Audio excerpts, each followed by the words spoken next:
Hello everyone and welcome to This Day. Today is Wednesday, November 8th and I'm Bobby Higgins. Coming up we have Paul Calacchio, Vice President of PR and Communications with RadNet. We're going to talk about men's health and also his personal story with battling prostate cancer. And after that, Michael Taylor catches up with Jason Chance from the Irvine Barclay Theater. And now let's take a look at today's Stay Informed. There is some exciting news happening over at the Senior Center. Senator Catherine Blakespear, who represents Senate District 38, will be presenting a $510,000 check to AgeWell Senior Services. This will be used to buy 6 additional specialized vehicles, which will provide van services to Orange County seniors. Come be a part of this great moment tomorrow, November 9th at 10 a.m. at the Florence Sylvester Senior Center.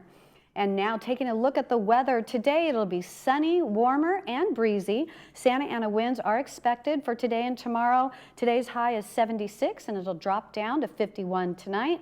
Tomorrow on Thursday, the wind will pick up. We'll have gusty winds up to 50 miles per hour and dry weather, which poses a high fire threat. So definitely take care if you're out hiking or biking in the trails.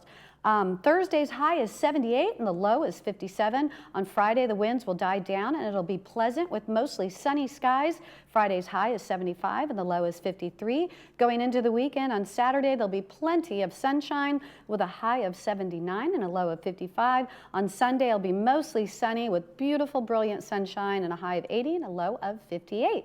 And now taking a look at the sunrise and sunset. This is a little video from Strands Beach and Dana Point that I took last Wednesday night. Was definitely a calm moment, just a beautiful day after the craziness of Halloween the night before. And there's your sunrise at 6:16 a.m. and your sunset will be at 4:53 p.m. tonight. If you'd like to have your photos on this day, please send them to us at Laguna Woods Village TV at gmail.com. Stay with us. Up next, we have RadNet, but first, let's take a look at today's meetings.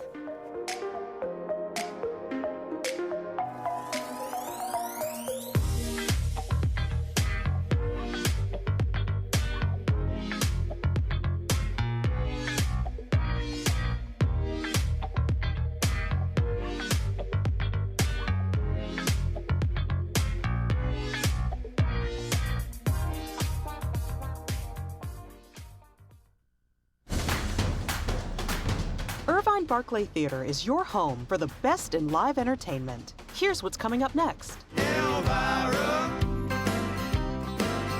my heart.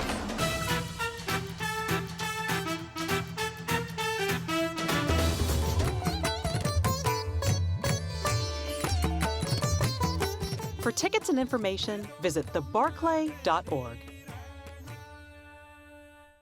The Salvation Army Orange County is committed to building hope in people's lives rather than just more shelters. The Center of Hope, a comprehensive homeless care solution, combines a 325-bed emergency shelter, 72 permanent supportive housing apartments, on-site medical, dental, vision, and mental health care, and an award-winning drug and alcohol rehabilitation center. Donate today to transform lives, create safer neighborhoods, and provide an opportunity to end chronic homelessness in Orange County.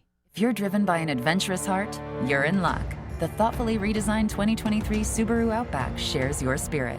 With standard symmetrical all-wheel drive plus up to 32 miles per gallon, a 260 horsepower turbocharged engine, advanced technology, and an extra-large touchscreen.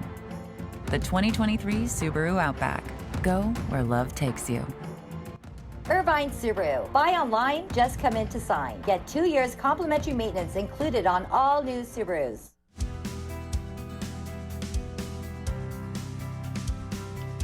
Most breast cancer, believe it or not, is actually not hereditary. Only about 10 to 15% of breast cancers in this country are related to your family or gene mutations. It's important to understand your family tree so that you can provide this information to your physician so they can properly assess your risk for breast cancer.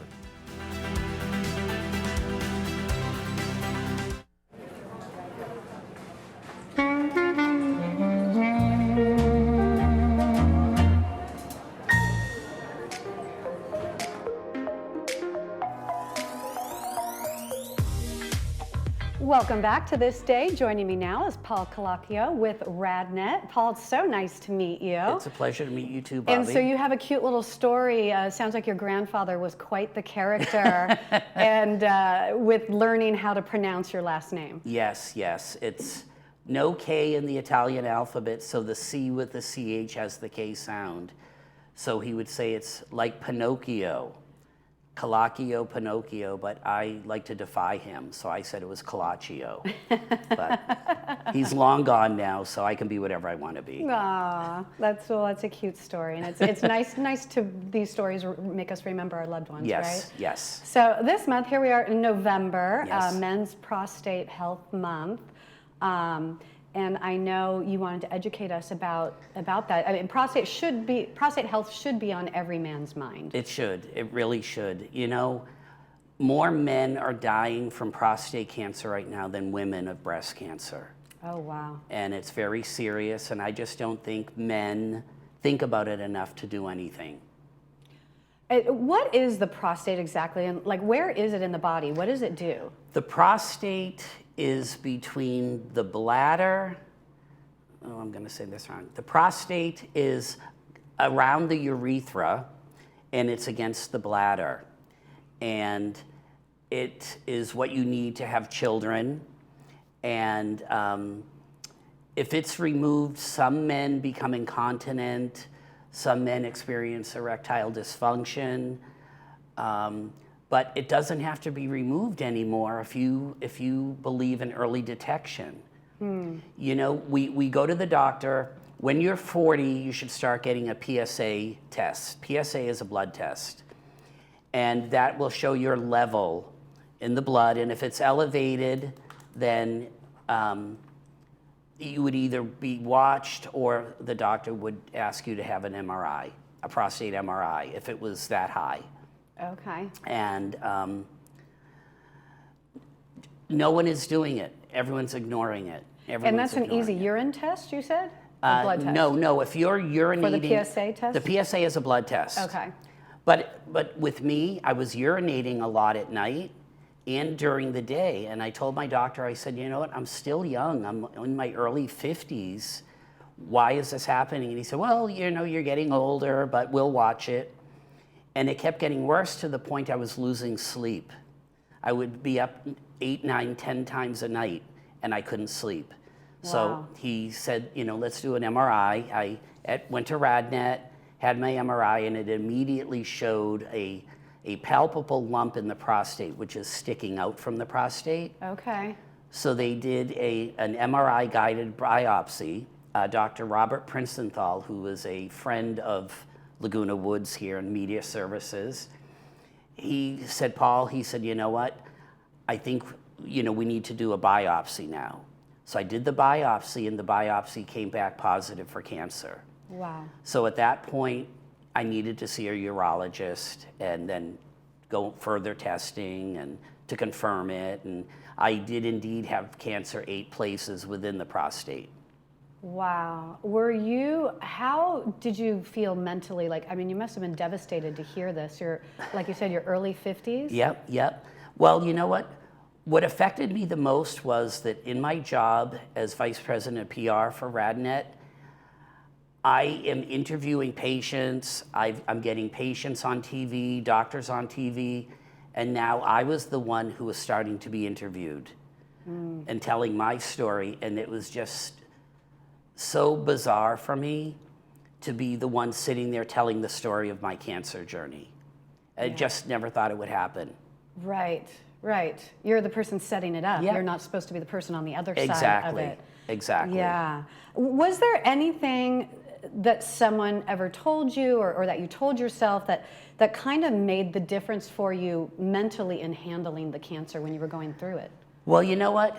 From watching how we handle cancer patients at our BreastLink facility and RadNet, everyone is so delicate in their approach with the patient. And if you have somewhat of a sense of humor, I know that may sound terrible, but if you try not to just think of the worst and try to think of the best as well, it helps. Yeah. It really It's kind of like, helps. oh, my leg's broke, but I got another one. Exactly, exactly. And you know what? And I know people say you don't take cancer lightly, but I did my best after seeing how we treat people and how kind we are to people and how supportive. And I really felt surrounded by a lot of people that cared for me and loved me, and I felt safe. And I also felt the fact that, yes, mine was aggressive, but it stayed within the capsule, so I didn't require chemotherapy or radiation. Oh, wow. Yeah, they just completely removed the prostate. They did it robotically, and they did nerve Wow. sparing. And nerve sparing, I really don't know what it is, but it helps because right now, at this point, this is actually, last month was my 5-year anniversary. Oh, congratulations. Thank you, thank you. So I'm not incontinent and I don't have any ED issues at this time, so I'm very grateful for that. Oh, absolutely. But I think it's because we addressed it as soon as we found out I had it. And so that early detection is so key. Oh my gosh, with everything. How did this diagnosis change your life? Well, I do have to say that when you're given a cancer diagnosis, you have been scarred. And the cancer can go away, but you always have the scar. And every single day of my life, I'm grateful to be alive, but I'm also, there's something in the back of my mind that says, will another shoe drop? Will it turn up somewhere else? And you know, will it recur? And I think that's tough. That's how it has changed my life the most, is that now I don't think about it too much, but I live with it. And I think people that have cancer, I think a lot of them feel the same way. It's hard to just turn it off and walk away from it and say, oh, that was just a bad time of my life. Right, right. There's always that little bit of a worry. Yep, yep. Yeah. How is there anything that says as to why somebody might get a prostate cancer, or is there any hereditary or anything like this? Well, you know what? My dad was diagnosed with prostate cancer at 73 years old, but they said he would outlive that. And, you know, sadly, he ended up passing of pancreatic cancer, a completely different cancer, but the prostate cancer didn't kill him. And you know, we're seeing men in their 40s now with prostate issues. Wow. So I don't think that there's anything specific, but at 40 years old, you should start getting a PSA test. And then I believe it's around 50, you should really start prostate screening, which is a screening MRI, which will save your life. And it doesn't matter. It does not matter how old you are. You could be 40, you could be 90. You're still alive, and there's always time. So address any issue that you have, anything, and not even just prostate. If you don't feel well, you're not getting better, go see your doctor. It's that simple. Yeah, don't assume it's just going to go away. Right. Yeah, it's your body's way of telling you that, hey, something is off here. Right. Something's not quite right. So Right. definitely get it checked out. If I was a big name celebrity or an athlete, I think people would listen more to what I have to say. But I'm never going to stop trying to help men. Never going to stop. I'm going to try to share my experience and see that other people just, you know, take note of it. You don't have to do what I did. You don't have to listen to me. But just know that every man has a prostate and we should be taking care of it, because we don't want the alternative. And we don't have to have the alternative. Right. And now there's even a treatments. procedure for men that they don't even have to lose their prostate. It's called the Tulsa procedure. And that's where they go in an MRI setting and they literally ablate the cancer in the prostate. And then 90 minutes later, you're walking out of the imaging center. Wow. It's, you know, you don't have to lose your prostate anymore. It's so exciting. This is wonderful. Yeah, and I mean, and you would say the MRI saved your life. Yes, definitely. RadNet MRI saved my life. It truly did. That is wonderful. And so I know, like my husband, he's always like, well, I don't want to go to the doctor because then I'll find out things are wrong. But yeah, you definitely need to do these health checkups. Yeah, you know what? It may be a crazy time in the world right now, but we're alive and we are functioning every day. And you know what? I'm so glad to be here. I'm so glad to be sitting here with you today and trying to help make a difference for other men. Absolutely. Yeah. Well, thank you so much for being here You're and very sharing your welcome. story, and congratulations on the 5 years. Thank you. I'll be waiting to hear when it's been 25 years. Excellent. Thank you so much, Bobby. Absolutely. So stay with us. We have Irvine Barclay Theater coming up right after the break.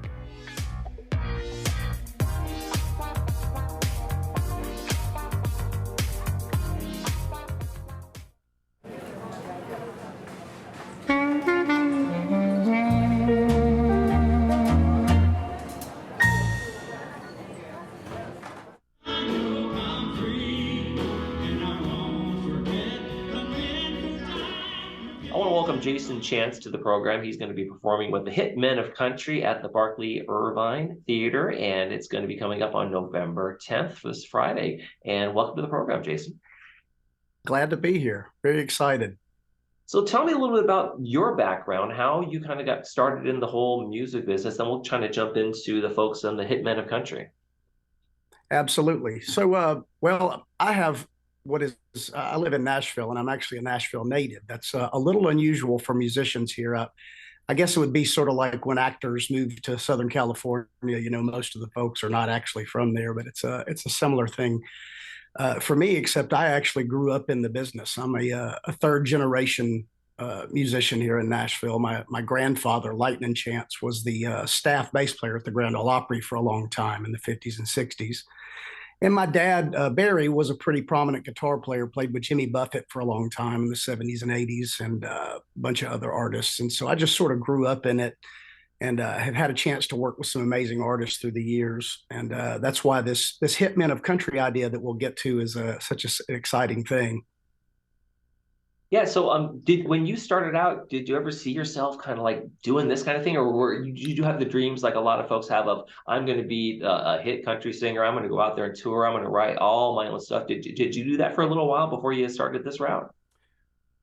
Well, I didn't personally, but mainly because my family, I always like to tell people we're sort of the behind the scenes guys and gals. The folks that make the music in Nashville, it works a little bit differently than a lot of the other genres in that, it's a genre that's very focused on the solo artist. So the folks that are involved in the record making and the touring are sometimes sort of in the background, but that was coming from a family that did it that way. It's just sort of the way we knew how to do it. And as far as like aspirations, most of the time musicians, especially instrumental musicians here in town, your goal is to get that big touring gig with a major artist, or it could be for a lot of folks like myself working in the recording scene, doing record production and playing on albums and things like that. But have certainly been around a lot of folks that a lot of my friends are artists, and some of which who have made it onto that next level, and some who don't for whatever reason. It's just like any other field, the stars didn't align. Well, what was it like growing up in a household that was just full of music, generations of that? What's it like kind of coming up in that world? Well, to put it, I guess, the most politely, most of the folks in my family sort of had, I guess, I won't say a cynical view, but a little bit of a more muted perspective on the whole thing, because we see how the sausage is made, as they say. So it's not always like puppies and rainbows all the time. We have bumps and bruises and things that you deal with behind the scenes, like political things. I don't mean like national politics, but just the inner politics, like in an office, basically. You deal with a lot of that. And so my grandfather and my dad were both very much they were like down players of the whole, like, you're going to get to do some cool things, but don't let it go to your head kind of thing. This is just what we do for a living. It's how we feed our families. So it's been more of it's kind of like any other job, I guess, except it is a pretty cool job. Yeah. And I think a lot of people have that vision of performers if they're not the star, if they're not the center of the stage, then they didn't quite make it. Then they don't have that fulfillment, right? But you know entire generations of your own family who have like had an enjoyable career, have loved what they do, and they didn't have to be the star, right? Absolutely. And that was something that I remember the first time I was ever on tour with a major artist, and I got fired. I'd never been fired from anything before, and I was so upset about it. And the first person I called was my dad, and he said, "Listen, you're going to be doing what you do long after that artist has come and gone and done their thing, and maybe you don't get the spotlight and the glitz and glamour and fortune and fame, but it was a good perspective. It was a good little talk that he gave me. He's like, "Hey, we've all been there. Just keep doing what you're doing. You're going to do this till you retire, probably, you know." What did you learn from that? Did you learn like about getting fired? I mean, that's a very humiliating, I mean, not humiliating, but a humbling kind of experience, right? To be, oh my gosh. Well, I was, I was a little younger then, and I think the big thing that I learned from it is things change in this business. I guess it's the same in any creative media. People come and go, and there are going to be times when things just don't work out, and when they don't, then you just have to keep your chin up and keep going and find the next opportunity. And that's definitely the lesson I learned from that, and should have known. But you're like you said, your pride's a little hurt when something doesn't work out, when you think it's like the perfect opportunity. Right. Well, speaking of opportunities, folks are going to have the opportunity to see you at the Hit Men of Country over at the Barclay, and that's coming up on the 10th. Tell us a little bit about the show, what it's all about. Well, this is a really exciting thing. A couple of years ago, when it was just an idea, an old friend of mine named Doug Carter, who is part of the group and terrific piano player and singer and artist in his own right. Doug has been the music director with the great country singer Lee Greenwood for the past couple of decades. And I had worked with Lee back in the day some. And Doug called me and said, "I've got this idea about doing shows with basically the folks that we've grown up playing with in different bands, but don't have the spotlight necessarily. But we're going to go out and we're going to perform the music of these iconic artists that we've all either worked with on tour or played on their records or some combination of the two, and sort of share our story a bit, while also being able to play and sing the songs that folks are certainly very familiar with. And so we've got a great group of guys. It's been very fun so far, the last few shows we've done, and I'm super excited about Irvine. I love Southern California. I haven't been in several years, so I kind of miss going back. This is a good time of year to go too. It's a good time of year to go. Welcome back. So it's kind of a songbook of all the greats, and also the stories of the making, kind of like how, like you said earlier, how the sausage is made, kind of thing. Absolutely, and we share some stories that you would never hear of, some how things work behind the scenes. We interact with the crowd quite a bit as we're sort of telling our stories and singing these songs. And I've got one doozy in particular about Jimmy Buffett, who we just lost recently, and was somebody my dad spent a lot of time with. I heard a lot of stories when I was a kid about the stuff that was going on back then. I've got a pretty family friendly story I can share at the show it always gets a lot of laughs. You don't do a song like Margaritaville without having a few stories behind it, I'm sure. That's a fact. So, have you ever been, I'm just going to throw this out there, have you ever been on stage and you say, "Hey, you know what? I think my grandfather, I think my father, I think one of my family members did the original recording of this song." Have you ever done that on stage? Happens all the time. As a matter of fact, some of the bands I play with around here in Nashville that do a lot of the older, like classic country, there's some stories sometimes I share with crowds about, yeah, this song, this song, but and I'll tell them some factoids about it, and they'll be looking at me funny, and I'll be, "You may ask why I know these interesting facts about this song. It's because the guy that was playing the upright bass on this Hank Williams song, or Marty Robbins or Ray Price, was my grandfather." And so that's always a little cool connection that the audience gets to feel like they're got a little personal connection to the story. What's it like carrying that history with you? From generations, and do you have that feeling of you kind of are an important person to carry those things forward?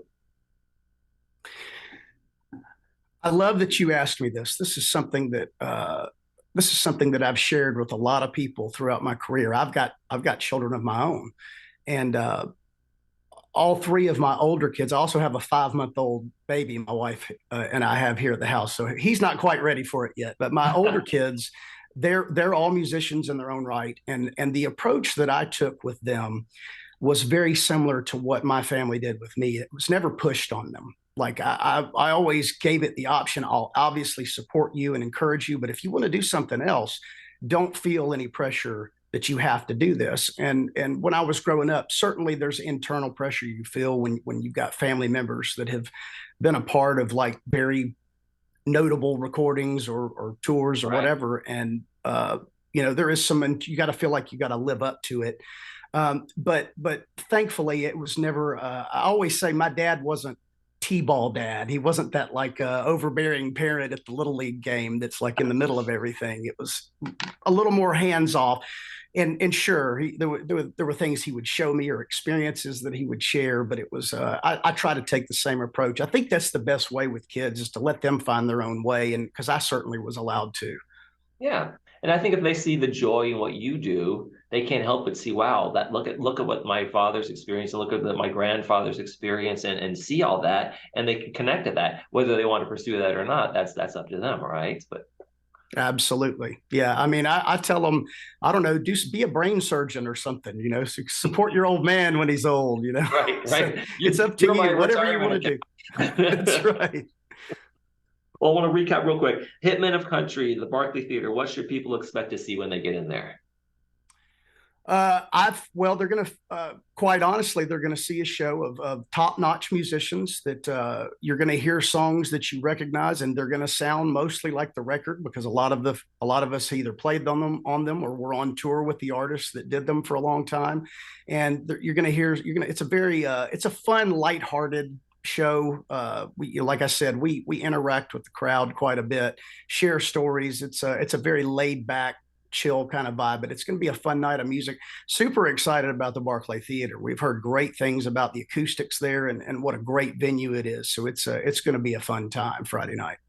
You will love it. I've been there before myself. It's a great place to play. Friday, November 10th, 8 p.m., Irvine Barclay Theater, the hit Men of Country, and Jason Chance. Thank you so much for joining us today. Thank you, sir. It was my pleasure.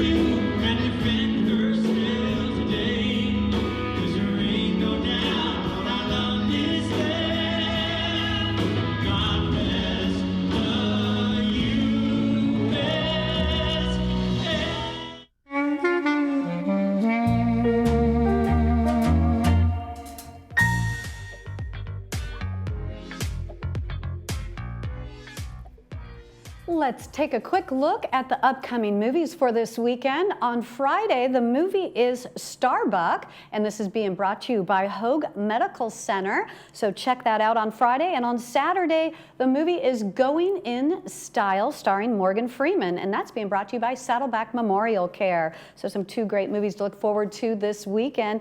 Taking a look ahead tomorrow on this day, we have the India Club and Old Pros. So that'll be a great show coming your way. That's it for us here on This Day. Be sure to check us out again daily at 12:30 and 5 p.m. or you can check us out anytime 24/7 on Village Television's YouTube channel. For This Day, I'm Bobby Higgins. Have a great day, everyone.